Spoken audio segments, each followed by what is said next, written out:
le Conseil constitutionnel a montré avoir le pouvoir quand il décidait.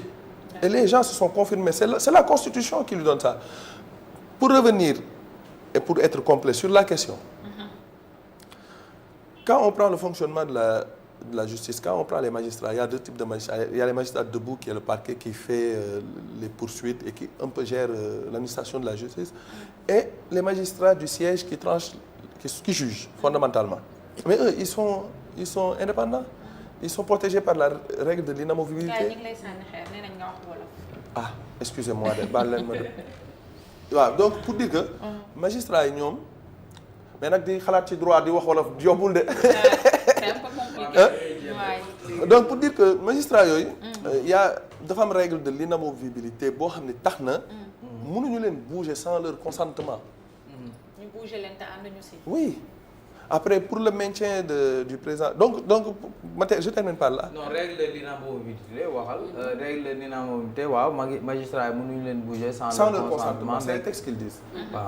C'est pour leur permettre d'avoir une indépendance. Léegi parce que dama gis ni bon dans le cas de certains magistrats comme affaire un magistrat bu rendre benn kii au l'affaire c'est le juge Ngor xawma lan mais moom après il a été affecté autre part. Bon, je ne maîtrise même le président Téliko nañ jël cas Téliko waaw non comme nañ jël cas Téliko comme par exemple le président Téliko il a eu à diriger l'AMS mais à un moment donné bañ koy sànni Tamba c'était par sanction. Ce que je peux dire c'est que les textes disent que les juges du siège ne peuvent pas être mutés sans leur consentement. Moi c'est ce que je sais, c'est ce que j'ai appris. Maintenant comment ils font pour les bouger, je ne sais pas concrètement. Mais c'est une règle, je ne dirais pas sa faveur, instituée pour permettre aux juges de pouvoir trancher et de ne pouvoir subir aucune pression. Mais est-ce que dans les faits noonu lay demee loolu laa lay wax parce que man dans les faits bon dama bëgg mu leer quoi. Dans la pratique de tous les jours, ça ne se passe pas conformément au texte et nous voulons que ça se passe conformément au texte. C'est comme cela qu'on. Parce qu'on a vu des juges yoo xam ne ils ont été mis au frigo. xam nga loolu laa lay jël la yóbbu la si benn kii Ngor bon. le juge Ngor xam nga pouvoir dafa am doole. man xam lu ma la mën a wax dama ne. textes yi lii la ñu wax il faut se conformer ou se rapprocher des textes le mieux possible. Si on le fait ce sera super. Mais les textes lu ñuy wax parce que ce qui nous différencie d'autres hommes politiques par exemple en France et ailleurs c'est que ñooñu ils font ce que les textes disent. C'était le juge Ngor Diop en fait. Oui, je maîtrise pas trop ce En fait man dama lay expliquer un peu par rapport au Conseil supérieur de la magistrature. Qui sont les membres du Conseil supérieur de la magistrature? Ce sont les présidents des cours d'appel. Bon, je sais pas, ce sont les magistrats. Les présidents, ce sont les présidents des cours d'appel, des différents. Ce sont les magistrats. Le premier président de la Cour suprême avec l'avocat général, quoi, le procureur général. En tout cas, Yann Ansé, c'est le président de la République qui est le président. Qui préside. C'est le ministre de la Justice qui est le vice-président. Pour moi, ce débat-là.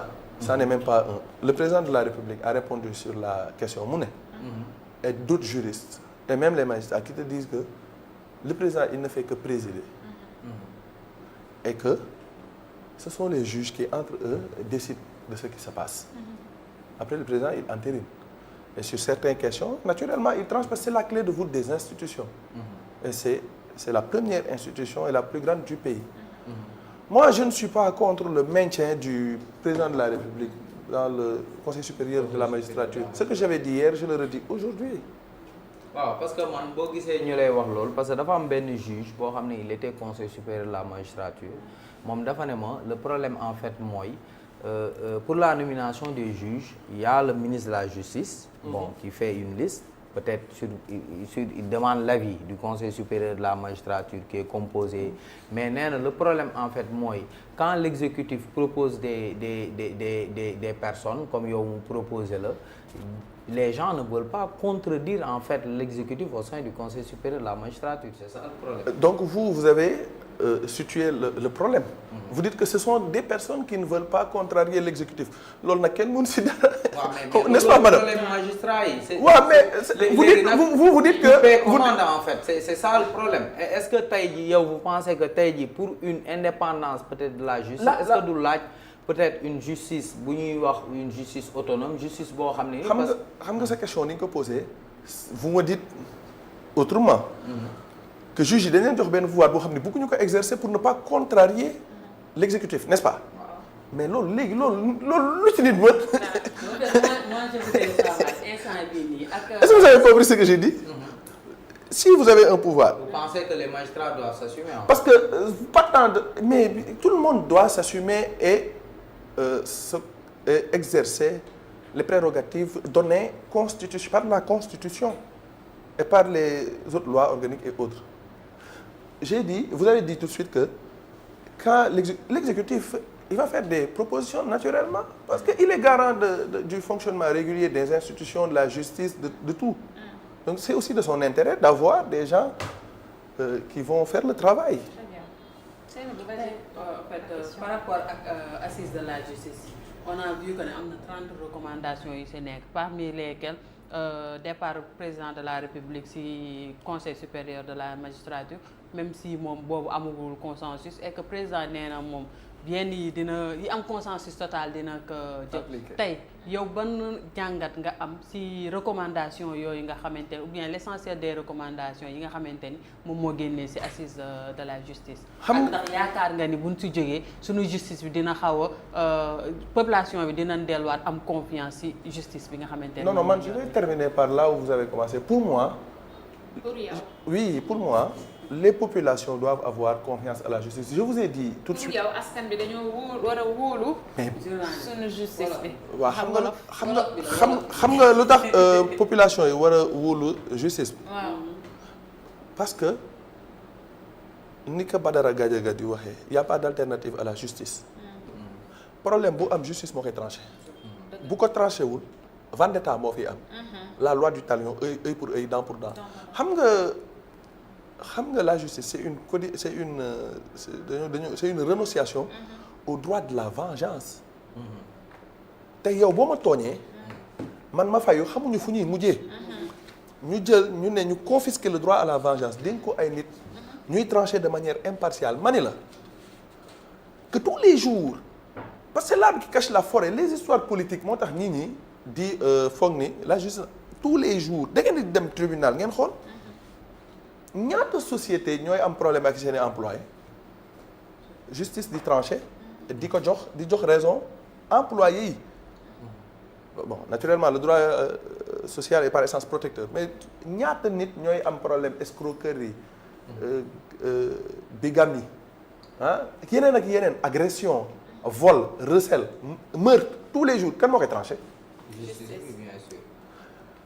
xam nga bu ma poussé l'analyse à l'extrême justice boobu sax ñu gën ko defar moo ma gënal ñàkk justice wala nit ñi bañ a wóolu justice parce que la justice tranche des problèmes tranche des litiges tous les problèmes règle des problèmes tous les jours donc il faut le concours de tout le monde l'intelligence de tout le monde la bienveillance de tout le monde au lieu de salir notre justice. Mais le problème mooy. C'est important ce que je vous dis là. Mais est-ce que acteurs politiques yi aussi bàyyi nañu justice ndax le problème mooy acteurs politiques yi saa yu ñu si duggee comme ni nga ko waxee léegi ñoom saa yu ñu si duggee si la ñuy sentir ni tey justice bi dafa mel ne ku ñuy manipuler bu ñu fàttali ko affaire Ousmane Sonko bi noonu la avant Ousmane Sonko amoon nañ ko si ñoo xamante ni dañ leen di accuser de viol parce que dem nañ ba am problème c'était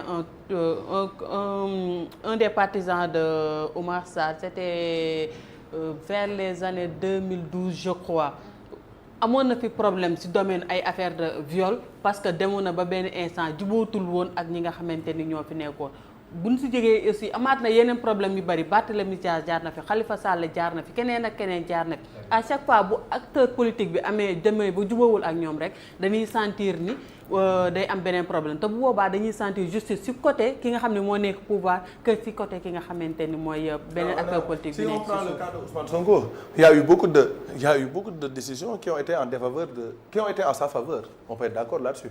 comme ban décision. non bëri na cour d'appel bu Dakar la décision de Ziguinchor. après peut-être après quoi. non yooyu ñoo fi am jugement. yooyu lañu jugé ak bu cour d'appel bi. bu kii bi problème mu mook Adji Sarr bi. moom Mame Mbaye Niang dañ ko tëj foofu. dañ ko kii il a été condamné oui, pour diffamation ñu jógee ci loolu. il a été condamné moom Adji Sarr il a été condamné pour corruption de la jeunesse. oui oui moo tax ma ne la. mais dans la même lan nga tuddee faveur ci ñaari. Non. ci ñaari acte yooyu. Waaw. parce que benn bi nu mu tuddati sax benn bi dafa sosal nit beneen bi yàkkataan lañ ko toppee woon mais dem nañ ba ci biir ñu ni loolu amul mais corruption de jeunesse moom moo am donc lan moo ci am faveur. je n'ai pas parlé de ces deux décisions là. J'insiste sur un fait sur ces deux là xam nga man il m'a déplaît même de parler de ce sujet là. Pourquoi? Non parce que c'est un sujet boo xam ne je me sens mal à l'aise de parler d'un sujet. Parce que. Non parce que l'accusation est trop infamante. Quelle accusation? De viol. Accusation de viol. Accusation Donc man de sujet viol, boobu mu subir moom. sujet boobu musuma ci wax. Très bien. duma ci wax parce que d'abord c'est la justice. C'était un dossier pendant devant la justice. Ensuite comme je vous ai dit moi ce qui m'intéresse fondamentalement ce sont les idées politiques. Et je vais essayer toujours sur le plan politique d'analyser, d'apprécier mais ça j'en parle pas. ndax da nga jàpp ne dafa amoon connotation politique. Non ça je ne sais pas mais ce que je peux dire mooy c'est des sujets yoo xam ni man bëgguma di ci wax. Très bien. léegi dama ne pour revenir à ce que madame Seynabou lu mu wax man lu ma d'accordul mooy les hommes politiques doivent faire preuve de responsabilité quand ils sont parce que nul n'est au-dessus de la loi quand ils ont des problèmes qu'ils laissent la justice trancher travailler et trancher parce que li muy yàq ci ni ñuy décrédibiliser justice bi yaa may dégg moo gën a grave moo comment je peux le dire en fait c'est-à-dire c'est nous rendre un très mauvais service que d'avoir un problème entre deux politiques et de décrier la justice mais d'une manière vraiment outrageuse alors que par ailleurs tous les jours la justice a fait son travail pour le bien des Sénégalais moo tax ma ni la il faut réfléchir. Des Sénégalais lambda. Oui, des Sénégalais lambda et les hommes politiques aussi ils font partie des Sénégalais. li ma bëgg wax mooy aussi bien qu'on demande à la justice de bien faire son travail. aussi bien on demande aux politiques de laisser la justice faire le travail. aussi bien que la justice doit très bien faire son travail et de manière impartiale. muy hommes politiques yi quand ils sont en jeu que d'autres quand ils sont en jeu c'est de cette même manière que les politiques doivent laisser la justice faire son travail quand eux ils sont mis en cause. mais ça c'est simple loolu dëkk bi noonu la war a doxee. maanaam des deux côtés kenn warul instrumentaliser. non on ne doit pas instrumentaliser la justice. on ne doit pas instrumentaliser parce que la justice c'est le seul rempart. c'est le seul rempart mais vous vous imaginez s'il y avait pas de justice dans ce pays nu ñuy dundee. waaw mais réfléchir leen ci cas boobu c'est un véritable. c'est un véritable sujet de réflexion. tey monsieur Sy en fait yéen ñi nga xam ne peut-être vous êtes dans le milieu